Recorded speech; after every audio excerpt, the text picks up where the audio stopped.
Petrol, diesel और रसोई gas के दाम में किए जा रहे इजाफे के खिलाफ एनसीपी यूथ कांग्रेस की जानिब से आज रियासती पैमाने पर एहतजाज किया गया। इसी ज़िमन में नांदेड़ में भी एनसीपी यूथ कांग्रेस की जानिब से एहतजाजी मुजाहरा हुआ। एनसीपी यूथ कांग्रेस के शहर सदर रऊफ जमींदार और एनसीपी के शहर सदर डॉक्टर सुनील कदम की क़ियादत में शहर के ITI चौक के मुकाम पर एहतजाजी मुजाहरा किया गया।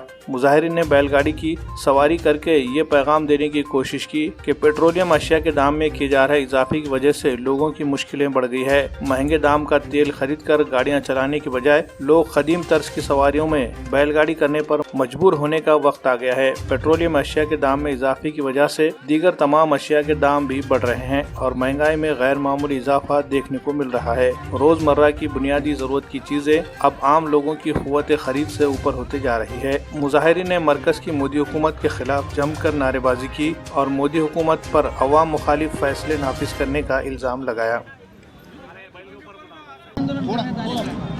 राष्ट्रवादी काँग्रेस पक्षाच्या युवक सेलतर्फे प्रदेशाध्यक्ष महबूब शेख यांच्या आदेशानुसार प्रदेशाध्यक्ष माननीय जयंत पाटील साहेब यांच्या सूचनेनुसार आज नांदेड येथे ITI येथे नांदेड शहर राष्ट्रवादी काँग्रेस पक्षाचे युवकांचे अध्यक्ष रऊजी जमीनदार यांच्या नेतृत्वाखाली त्यांनी केंद्र सरकारचा निषेध करण्यासाठी, मोदी शासनाचा निषेध करण्यासाठी हे आंदोलन केलं। या आंदोलनामागचा उद्देश हाच की आपल्या सर्वांना माहिती आहे की पूर्ण भारतामधली जनता डिझेल आणि पेट्रोलचे भाववाढ झाल्यामुळे अत्यंत त्रस्त आहे। डिझेल आणि पेट्रोलने केव्हा 100 पार केली आणि हे भाव किती वाढ होणार याची कल्पना सर्वांनाच आलेली आहे। पक्षातर्फे युवक सेल महत्त्वाचं आहे, त्यांना प्रोत्साहन देण्यासाठी मी जिल्हाध्यक्ष शहर म्हणून इथे हजेरी लावलेली आहे। या आंदोलनाला माझ्यासोबत सर्व सेलचे पदाधिकारी या ठिकाणी उपस्थित आहेत।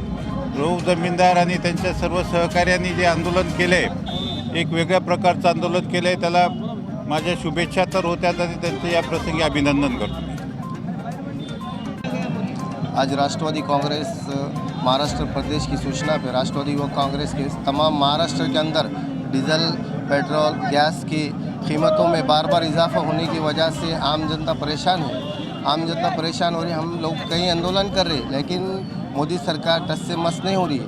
आप पार्टी ने हमें जो आंदोलन दिया, ये आंदोलन के अंदर हमारे मार्गदर्शक डॉक्टर हमारे सुनील कदम साहब, तमाम सेल के हमारे युवती, महिला सभी लोग मिलके हम आज ITI कॉर्नर पर बैलगाड़ी आंदोलन हमारा जो है तो जारी है। और मोदी सरकार की जो धोरण है, स्टार्ट से देखिए आप, नोटबंदी के जब से देश को जो बर्बाद करने का इन्होंने काम किया है, एयरपोर्ट देखिए प्राइवेट लोगों को देने का काम किया है, रेलवे प्राइवेट लोगों को देने का काम किया है।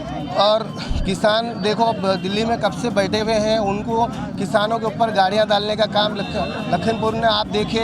ये ऐसी घटना जो मोदी सरकार कर रही है। और हम जैसे हमारे महाविकास आघाड़ी के लोग अगर रोड पर आते हैं, आंदोलन करते हैं, कुछ करते हैं तो किसी को ED लगाने की ED की धमकी देते हैं, किसी को CBI की धमकी देते हैं। आप देखिए अभी कुछ लोगों ने तो टेंडर ले रखा है कि ED के बारे में क्या किया जाए, झूठे मीडिया को मैनेज करके हमारे जो महाविकास आघाड़ी के मंत्रियों को बदनाम करने का षड्यंत्र ये BJP गवर्नमेंट कर रही है। और जितने भी हर सेक्टर में रेट बढ़ा दिए है, आम जनता परेशान है। कोरोना में कई लोगों रोज़गार डूब चुका है, लेकिन ये लोग जो है रोज़गार डूबने के बाद भी ये लोगों को समझ नहीं रहे हैं। महंगाई कुछ रुकने का नाम नहीं ले रही है। 2 दिन, 4 दिन, 5 दिन को डीजल के, पेट्रोल के रेट बढ़ रहे हैं। लोग अगर आंदोलन भी करते हैं तो ये आम जनता की इन्हें परवाह नहीं है। आने वाले 2024 में लोग इन्हें अपनी जगह बता देंगे। ये बहुत गर्मी में है लेकिन इनकी गर्मी 2024 के बाद ख़त्म हो जाएंगी, हमें उम्मीद है।